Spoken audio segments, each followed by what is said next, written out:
Thank you very much, Henry. Kia ora koutou, ko toku Alvaro inoa. I'm Alvaro Orsi.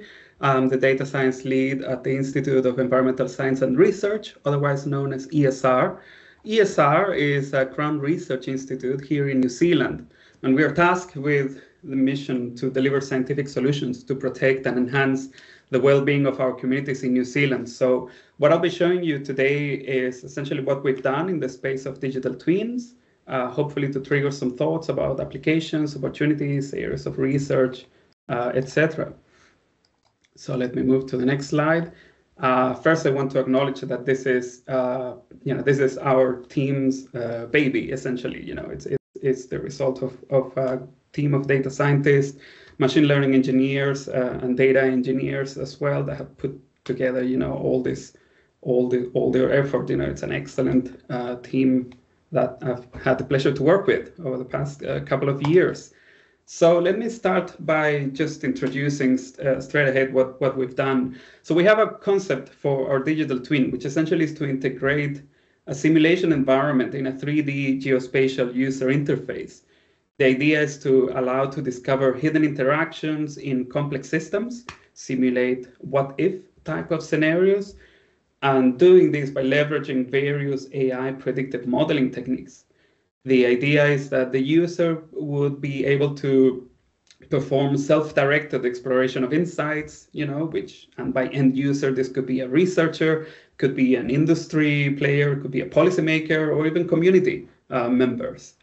So that is essentially, in a nutshell, what we're trying to do. And what the animation on the right was showing is essentially the platform intro. There's a digital twin for New Zealand, and there's another one that we are developing for the Pacific island of Tonga. But today I'll showcase the New Zealand model.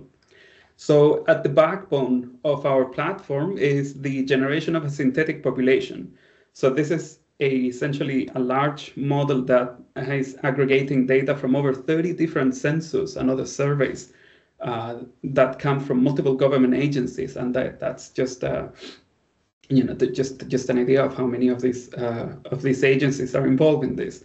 So our model is sampling essentially the attributes of from all these different surveys to individual agents, to represent each individual in New Zealand. So it's over 5 million individual agents, and then we make sure that this is robustly validated, essentially that you don't end up with a 5-year-old CEO of a company, for example. We make sure that the population makes sense, right? In terms of the agents in the simulation, they have essentially 3 main properties. First, their attributes, and they have over 80 different attributes that include things like their age, gender, ethnicity, household, place of work, school, where they go to school, where they go to shop, etc., even their health condition. Then they also have life diaries, and this essentially describe what the agents are doing over a 24-hour period. And this could be, stay at home, go to school, go to a park, go to a house, go back to their house, etc. And the third level is the routing model, and this means essentially there is a model that tells us essentially how agents are moving from A to B. So it's essentially like using Google Maps, but over the whole virtual population, essentially, right?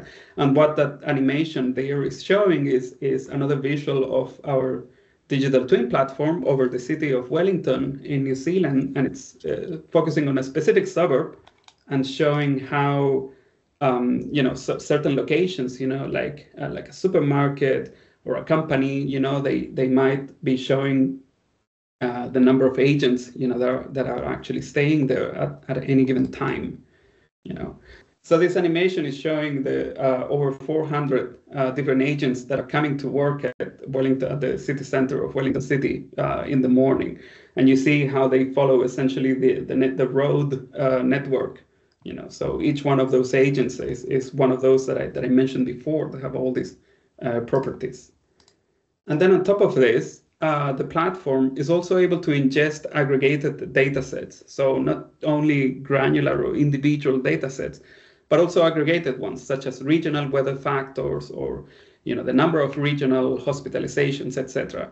And to gain insights on those data sets is that we implement some AI predictive modeling techniques, such as multivariate global time series models, which use transformers and other deep learning modeling architectures, which allow us to forecast and to perform what-if scenario exploration, and also causal discovery and inference, which allow us to discover sort of non-trivial causal links in our data sets over time, right? Study treatment effects, counterfactual analysis, etc. So this is what this animation is showing. On the top is a time series of predicted COVID cases that we train our model with historical data.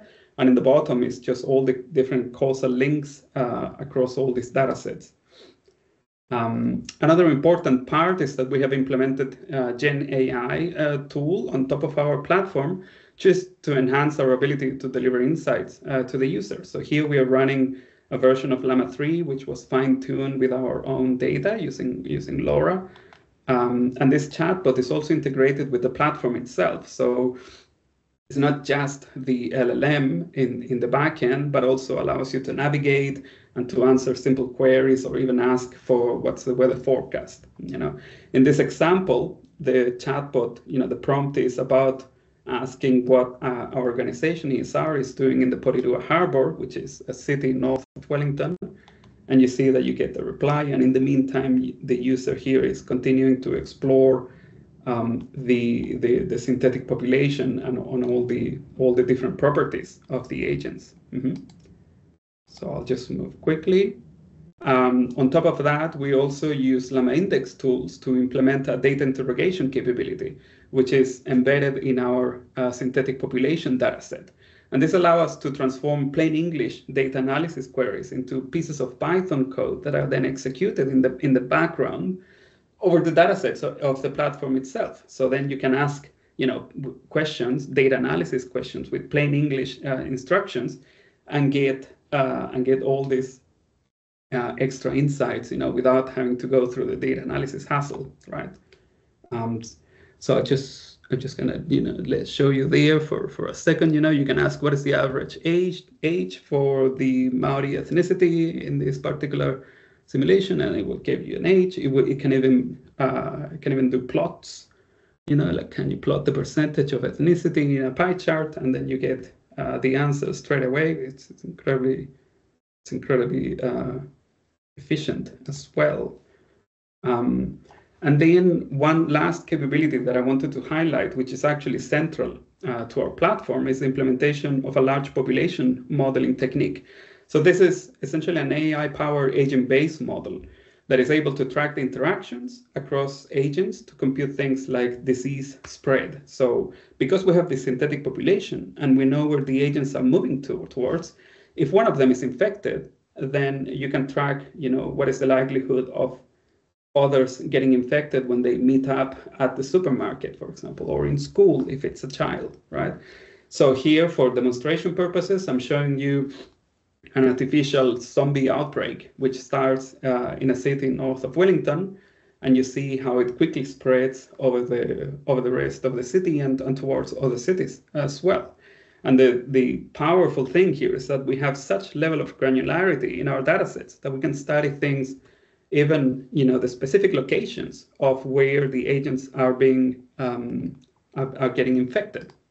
This type of things is exactly what we've implemented by working with the New Zealand's Public Health Agency. We've been simulating a number of scenarios for a potential measles outbreak in different regions of the country.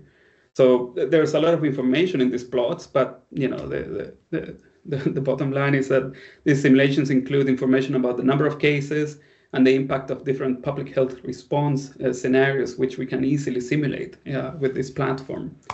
So that's all that I wanted to say, just in terms of applications that we've thought about this platform. Obviously, urban planning, starting simulating different policies, also for emergency response and disaster management, because you can essentially study the impact, of road closures and closing up the different portions of the city and study how the agents react to that.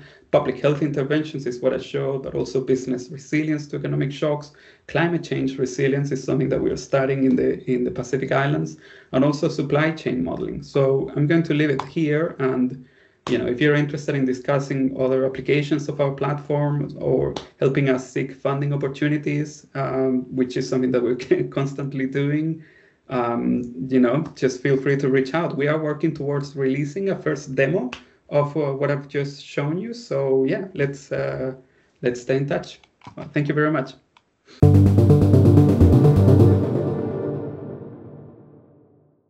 So there's a question for both of you, actually, that is right at the top there. So to what extent do you use standardized terms? So as you can read, glossary, controlled vocabulary, ontologies in the design of your digital twin work, and where do you get these terms from? A very loaded question. Thanks, Jess. That's a great question. Jessica Simmons there, Visioning Lab. Alvaro, do you want to go first? Okay. I'm going to be honest. I'm not careful at all with standardized terms. I know that there's an ongoing discussion about, what do we mean when we say digital twins and so on, and what's the ontology, specific ontology that you use and so on. But to be honest, at least my philosophy of this, just like when we talk about AI, is just to implement a tool that serves a purpose, So I'm not particularly careful with the use of standardized terms. When you say synthetic data, do you mean it's mock-up data? I think this is a bit of a key question in terms of privacy and the reliability of data. So yeah, I mean, I don't know exactly what synthetic or mock-up data means, but for essentially calculated, shall we say? I think is how you should view it. Is it created simply for the purpose of testing, or is it based on real data? No, it's based on real data. That's the point I was trying to make. It's we don't want to use actual identifiable data, and considering all the attributes that we use, we would run that risk. So instead, we just sample attributes from aggregated data sources, essentially. So the population that we create is statistically consistent with the real population, but every agent is not mapped to a real individual, right? I see. So you've got that level of anonymity built in, but it's still accurate and usable. Yes, which is incredibly important for us. Otherwise, we would need to navigate the whole, data privacy, data governance, data sovereignty. Yes, which I think is where a lot of these questions around the data are coming from for you.